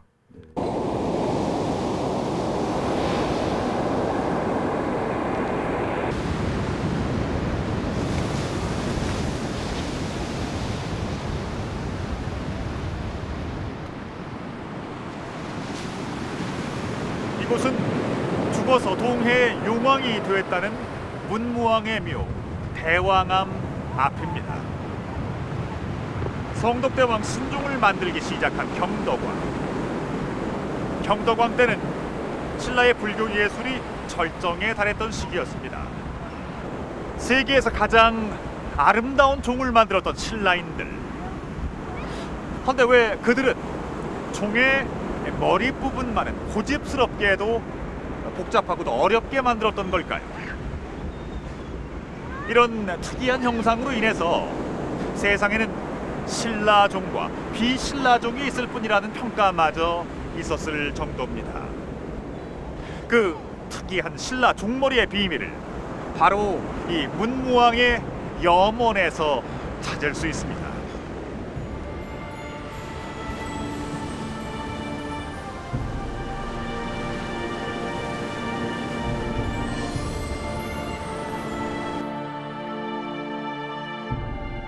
남아있는 우리 종은 모두 700년대 이후 제작된 종이지만 700년대 이전에도 종이 있었음을 고구려 벽화 속에서 볼 수 있다.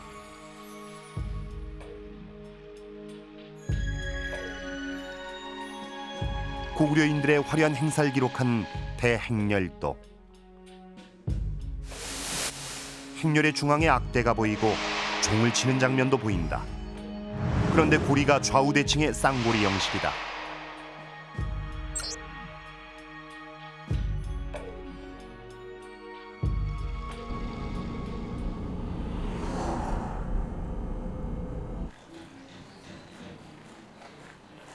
일본 나라연 중궁사엔 622년에 제작된 불교 유물 한 점이 보관돼 있다.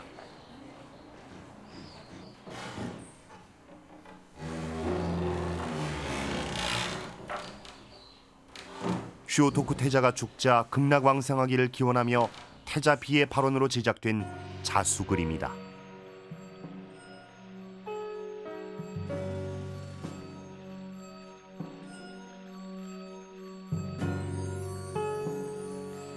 그림 속엔 타종하는 스님과 종이 보이는데 종에는 십자 문양의 가사대가 수놓여 있다. 열십자의 가사대 문양은 일본 종의 가장 큰 특징이다.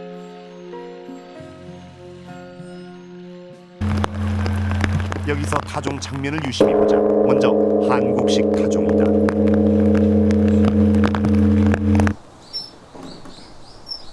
이번엔 일본식 타종이다. 일본은 우리와 달리 종을 높이 매달고 줄을 당겨 어깨 위로 타종한다. 명확히 다른 타종 방법이다.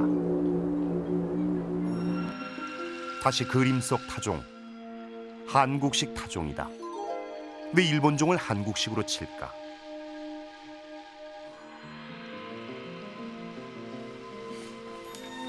슈오토쿠 태자의 전기에 해당하는 상궁 성덕법왕 제설에는 천수궁 만다라 수장의 밑그림을 그린 사람들 이름이 있다. 고구려에서 건너간 고려가서일과 가야계인 한노가기리 등이 그렸다고 돼 있다.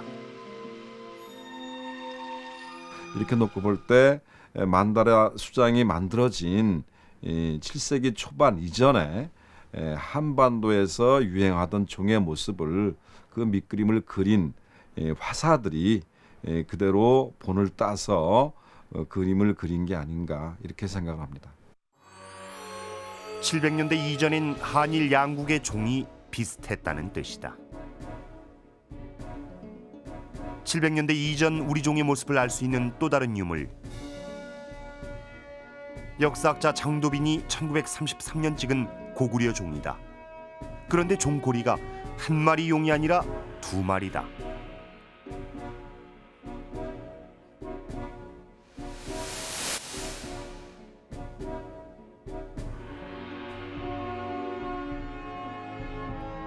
(700년대) 이전 우리 종은 중국, 일본 종과 양식상 큰 차이가 없음을 알 수 있다. 700년대 이전의 좌우대칭 구조의 종고리 양식이 통일신라 시대인 700년대 들면서 완전히 다른 종으로 바뀐다. 700년을 전후에 무슨 일이 벌어진 것일까? 600년대에서 700년을 넘어가면서 또 800년을 넘어가면서 중국종이나 일본종은 그 조형에서 아무런 변화가 없습니다.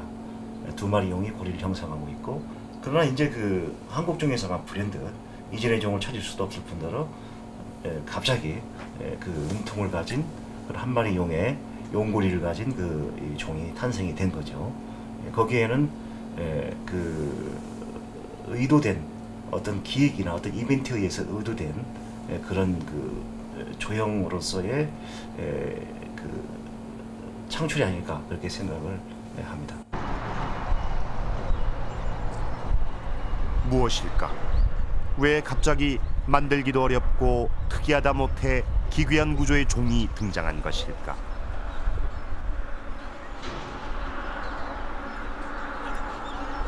원통을 짊어진 용의 미스터리는 신문왕이 아버지 문무왕을 기리며 680년에 창건한 가문사에서 풀기 시작한다.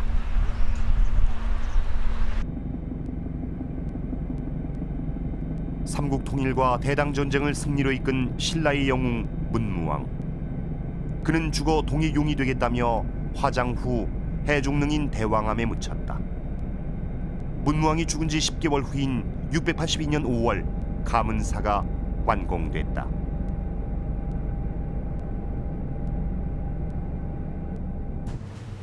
그런데 그날 대사건이 벌어진다. 동해에 대나무가 있는 작은 산 하나가 가문사를 향해 왔다 갔다 했다. 밤낮으로 붙었다 떨어졌다를 반복했고 이래 동안 비바람이 몰아쳤다.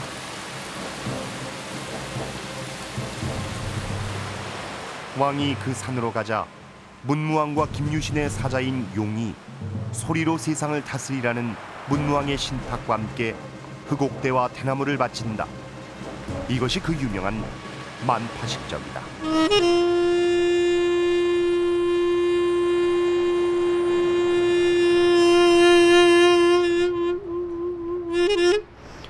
대나무로 피리를 만들어 부니 적군이 물러가고 돌림병이 퇴치되며 바람이 멎고 파도가 잦아졌다. 천하의 명물 만파식적. 독특한 신라 종머리의 비밀은 만파식적이었다는 것이다.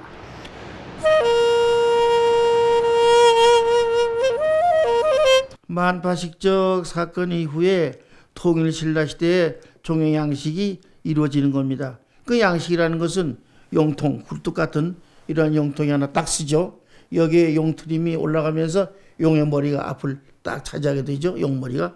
그래서 단용에다가 단용, 한 마리의 용, 한 마리의 하나의 용통, 굴뚝. 이것이 전형적이고도 전통적인 양식으로서 신라 이래 쭉 우리나라의 양식으로서 이제까지 내려오는 겁니다.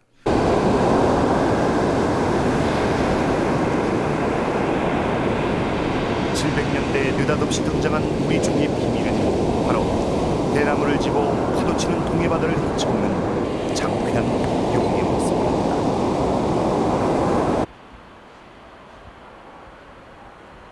후쿠오카 시립박물관의 소장 중인 한 점의 고려 종은 우리 종이 만파식적을 형상화했다는 것을 확인해주고 있다. 용과 원통을 둘러싸고 있는 파도 문양이 그것이다.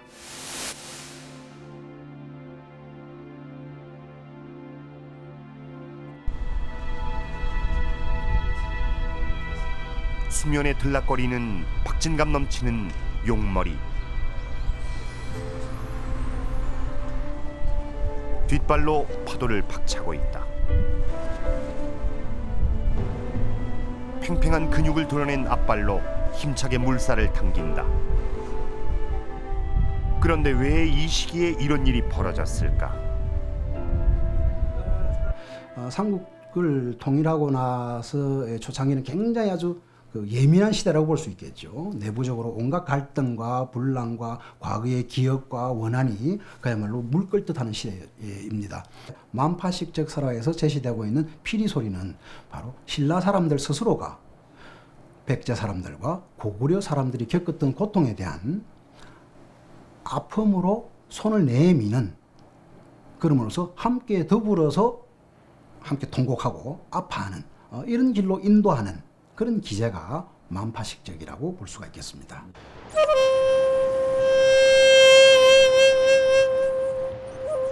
신의 소리, 성덕대왕 신정. 그 울림은 원혼을 달래는 진운곡이자 통합과 소통의 소리입니다.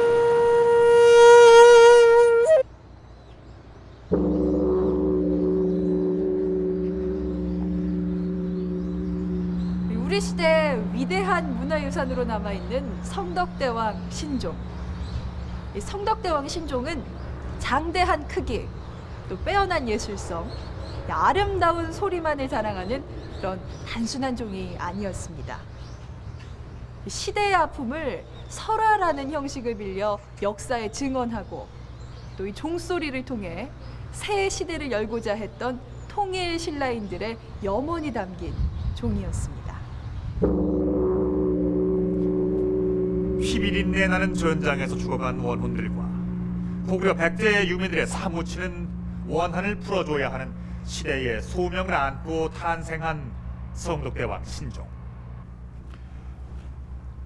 그 울림은 신라인의 혐오한 성찰의 소리이자 패자의 아픔을 어루만지는 통합의 소리였습니다.